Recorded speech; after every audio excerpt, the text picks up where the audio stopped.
বৃষ্টিপাত। বৃষ্টির কারণে মাটির ছিদ্রগুলোতে জল প্রবেশ করলে ভেতরের বাতাস স্থানান্তরিত হয়, যা মাস ফ্লো সৃষ্টি করে।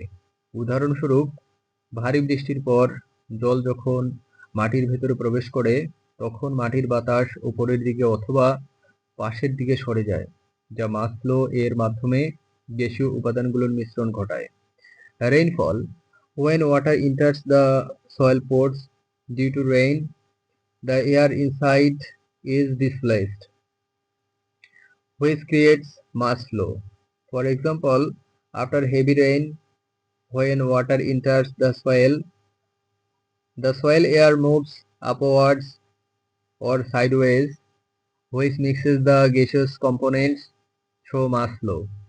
কৃষি কার্যক্রম: মাটি চাষ, লাঙ্গল দেওয়া বা অন্য কোনো কৃষি কাজের মাধ্যমে মাটির গঠন পরিবর্তন করলে বাতাসের মাস ফ্লো হতে পারে।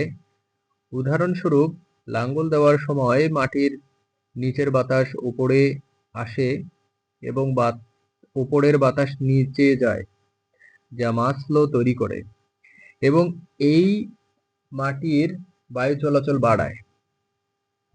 Agricultural activities: changing the soil structure through tillage, plowing, or other agricultural activities can cause mass flow of air.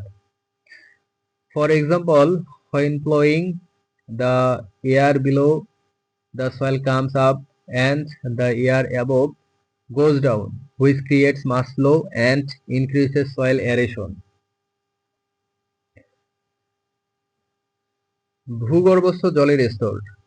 ভূগর্ভস্থ জলের স্তর ওঠানামা করলে মাটির ভেতরের বাতাস স্থানান্তরিত হয়, যা মাস ফ্লো তৈরি করে।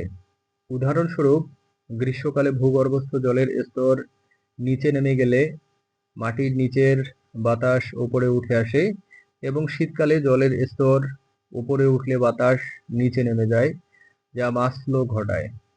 Ground water level: when the ground water level fluctuates, the air inside the soil is displaced, which creates mass flow.